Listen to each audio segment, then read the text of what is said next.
बिस्मिल्लाहिर्रहमानिर्रहीम। अस्सलाम वालेकुम नाज़रीन, आप यूट्यूब चैनल देख रहे हैं। मैं इमरान खान हूँ। ईरानी सुप्रीम लीडर आयतुल्लाह ख़ामनेई की शहादत कैसे हुई, पहले इसके बारे में बात करेंगे। फिर पाकिस्तान में उसके बाद क्या रद्द-ए-अमल आ रहा है और अब ईरान को मुस्तकबिल में किन चैलेंजेस का सामना करना पड़ेगा, दुनिया किस तरफ जा रही है और हालात इस वक्त हर तरफ किस तरह के हैं। लेकिन सबसे पहले जो बड़ी खबर है कि ये वाक़या हुआ कैसे, इसके बारे में आहिस्ता आहिस्ता अमेरिकन मीडिया बता रहा है। एक तो इसमें कुछ अमरीकी मीडिया ने यह भी दावा किया कि अरब हुक्मरान, ख़ास तौर पे मोहम्मद बिन सलमान का नाम आया कि उनसे डोनाल्ड ट्रंप की मुशावरत हुई और राब्ते हुए थे इस वाक़े से पहले। और वहाँ ये दावा किया जा रहा है, हालांकि सऊदी अरब की जानिब से किसी किस्म की कन्फर्मेशन नहीं है और ना सऊदी अरब ने इसके ऊपर कोई बयान जारी किया है, तो वो इंतज़ार करना पड़ेगा। लेकिन वो अरब हुक्मरानों को भी इसके अंदर लपेट रहे हैं कि जनाब आयतुल्लाह ख़ामनेई की शहादत और ईरान के ऊपर अटैक में अरब हुक्मरानों की मर्ज़ी शामिल थी।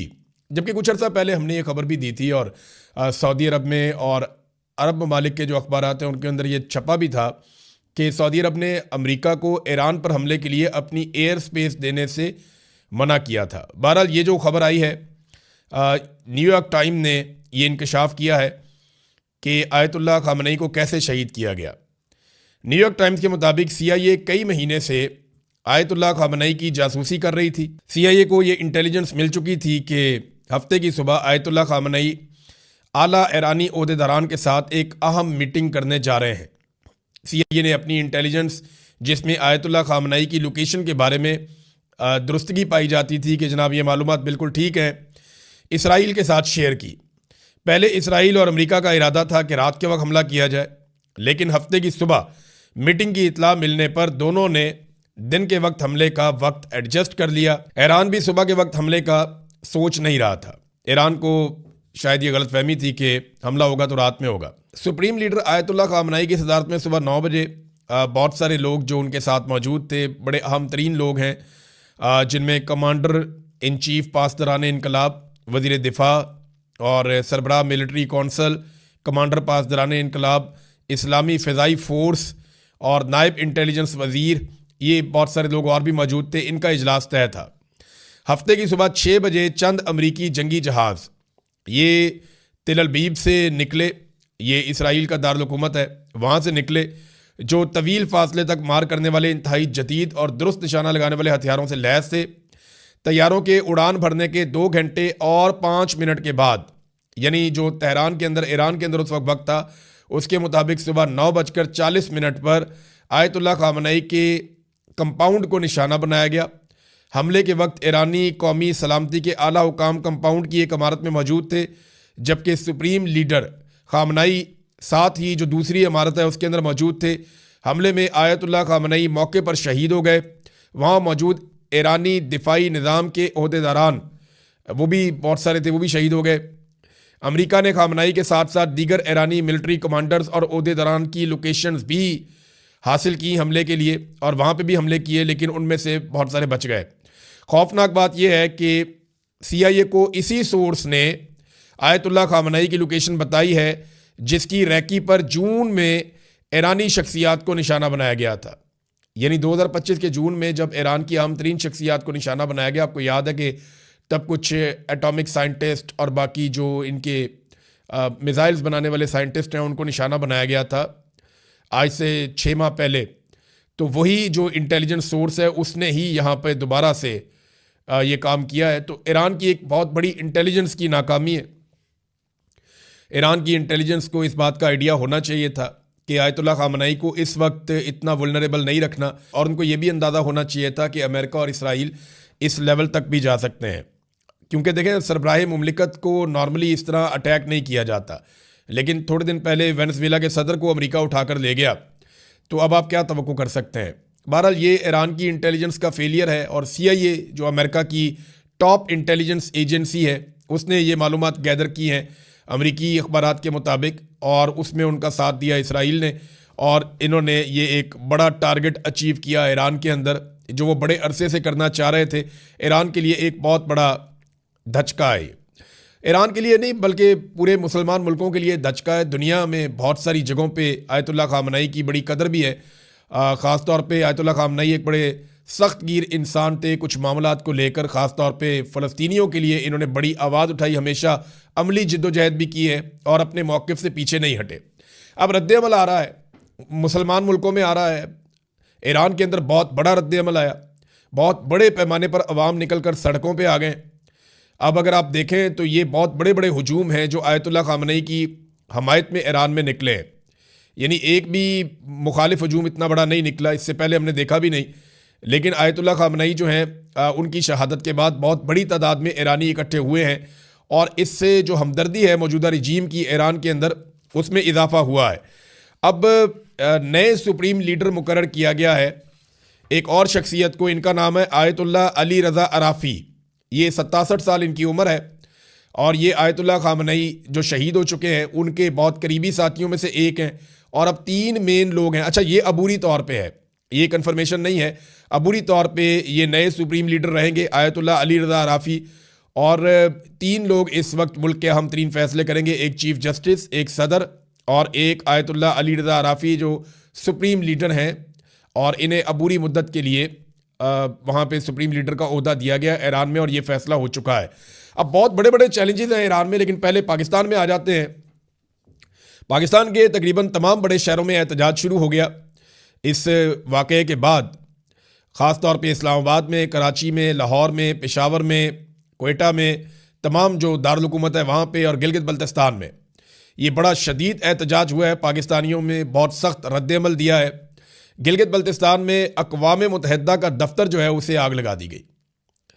मुज़ाहिरीन की जानिब से ये इत्तला आ रही है कि अक़वाम मुत्तहिदा के दफ्तर को गिलगित बल्तिस्तान में आग लगा दी गई है। अभी तक जो नुकसानात हैं उनका पता नहीं चला। ये ज़रूर हुआ कि वहाँ पे सिक्योरिटी फोर्सेस की फायरिंग से अब तक की इत्तला के मुताबिक 7 से 8 अफराद के शहीद होने की इत्तला मिल रही है कि 7 से 8 अफराद जो मुज़ाहिरीन वहाँ पे थे उन पे गोली चलाई है सिक्योरिटी फोर्सेस ने, बहुत सारे ज़ख्मी हो गए हैं और 7-8 लोग जो हैं वो जाँ बहक हो गए हैं। ये वाक़या हुआ गिलगित बल्तिस्तान में। कराची में एक इंतहाई अफसोसनाक वाक़या हुआ, मुज़ाहिरीन एहतजाज कर रहे थे और ये मुज़ाहिरीन कराची कौंसलेट की तरफ गए और वहाँ पे फिर फायरिंग हुई है।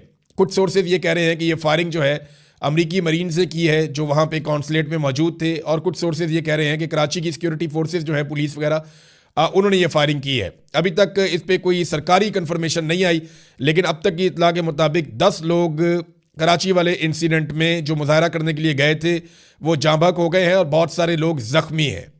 ये इत्तलात कराची से आई हैं। इस्लामाबाद में स्ट्रेट फायरिंग की गई है, शेलिंग की गई है मुजाहिरीन के ऊपर। मुजाहिरीन वहाँ पे एहतजाज कर रहे थे। मुजाहिरीन में और मोहसिन नकवी में तय पाया था कि एक लिमिट से आगे नहीं जाएंगे, लेकिन अमरीकी एम्बेसी के बाहर वो एहतजाज करना चाह रहे थे। वहाँ पे भी फायरिंग की रिपोर्ट हुई है और बहुत सारे लोग ज़ख्मी हुए हैं। अभी तक इस्लामाबाद से कन्फर्मेशन नहीं आ रही, लेकिन पाकिस्तान में अब तक की इत्तलात के मुताबिक 20 से ज़ायद अफराद जाँ बहक हो गए हैं, शहीद हो गए हैं और बहुत सारे लोग ज़ख्मी हो गए हैं इन मुजाहरों में।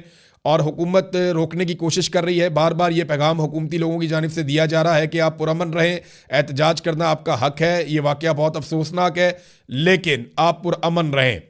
शहबाज शरीफ साहब ने इसके ऊपर एक स्टेटमेंट भी जारी किया है।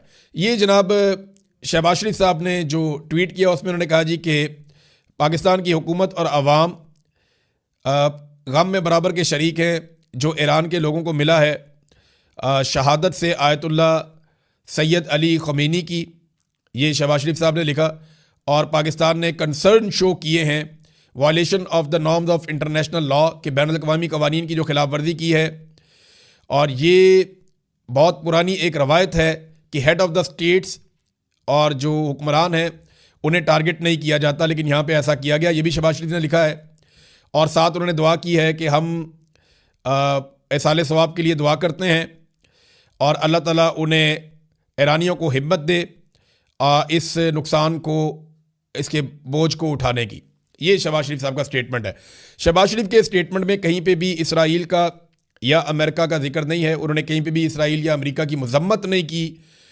इसके ऊपर बहुत तनकीद हो रही है शहबाज शरीफ साहब पे कि आप खुलकर बोलते क्यों नहीं, आप नाम क्यों नहीं लेते।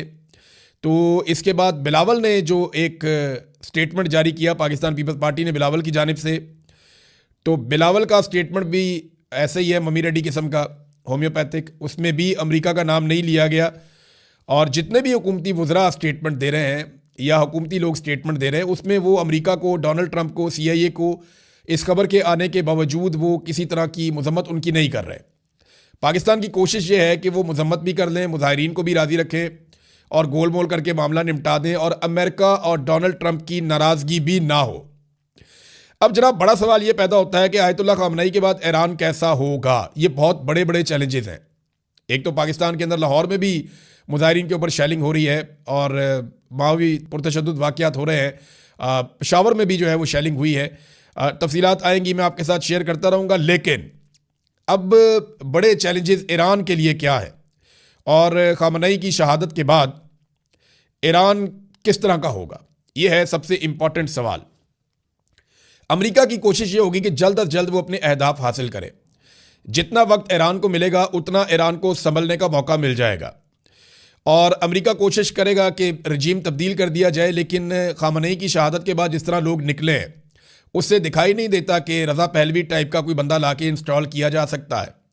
हाँ, जो मौजूदा रजीम है इस वक्त, इसको अभी तबाह करना ऐसा लगता है मुमकिन नहीं है। हाँ, अगर अमेरिका कुछ कर सकता है तो वो दबाव बढ़ा सकता है कि ईरान की रजीम को दबाव में लिया जाए और अहम तरीन मामलात पे ईरान को पीछे हटने पर मजबूर किया जाए। ईरान हिजबुल्लाह की, हमास की और हौसियों की हमायत करता चला आया है, उनकी सपोर्ट करता चला आया है, जिसकी वजह से अमेरिका को, इसराइल को और कुछ अरब ममालिक को ये प्रॉब्लम भी रहा है। अब ईरान को इन चीज़ों से पीछे कैसे हटाया जा सकता है? ईरान के लिए ईरान के अंदर बड़े चैलेंजेस हैं।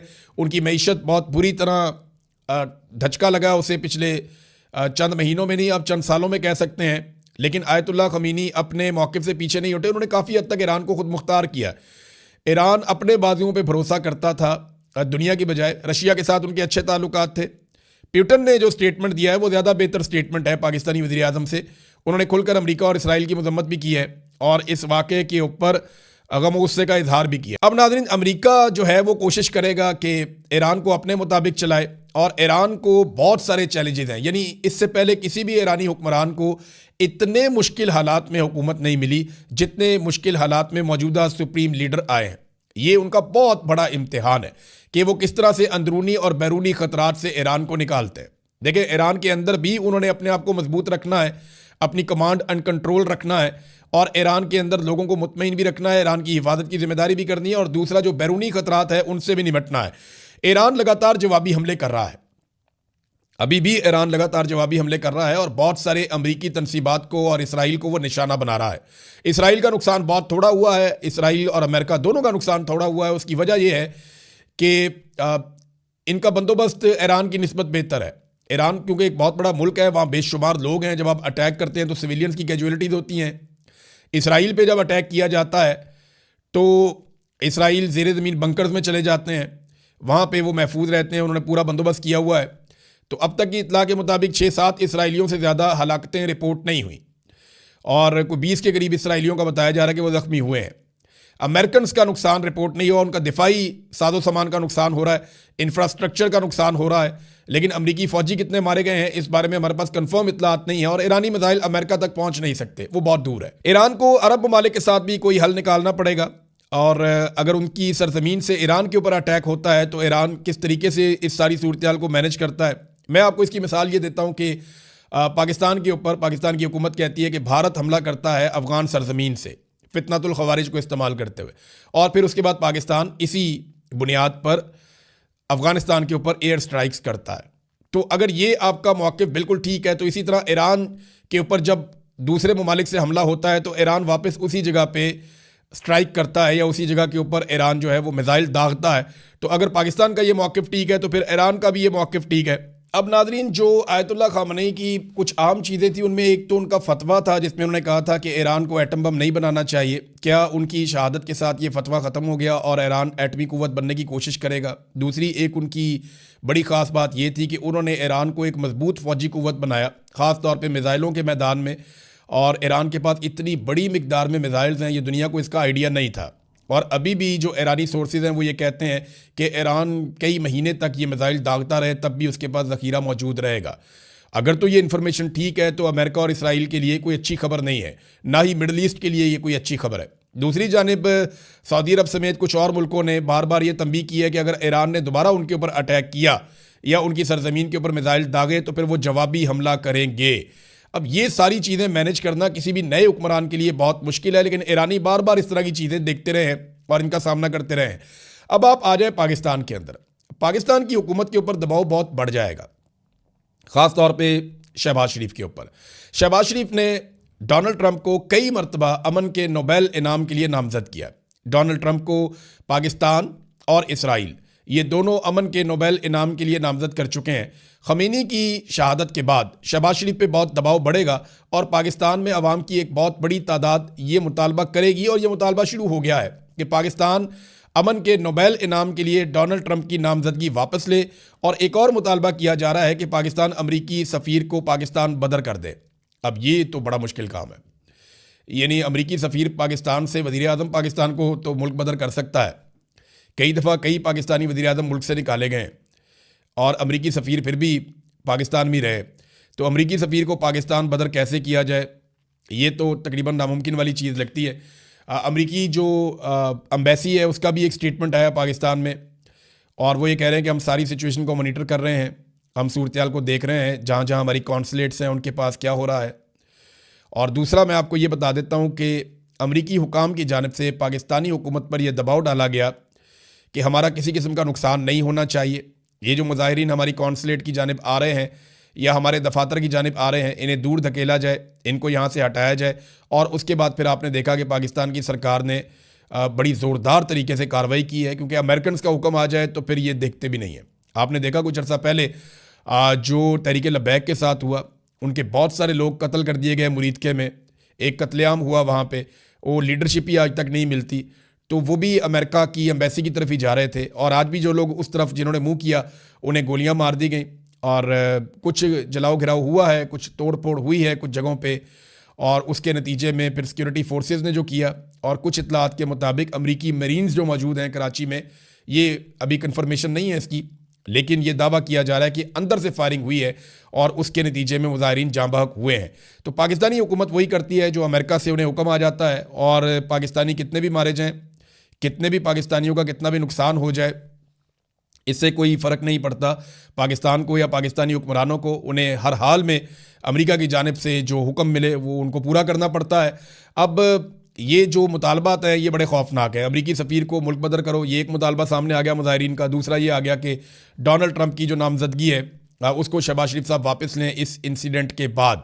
इसराइली वज़ीर आज़म नेतन्याहू एक मरतबा नहीं कई मरतबा ये कह चुके हैं कि वो पहले ईरान को और फिर पाकिस्तान को टैकल करेंगे, क्योंकि इन दो मुल्कों से ख़तरा था इसराइल को, और वो ये समझते हैं कि मुस्तकबिल में भी ख़तरा हो सकता है।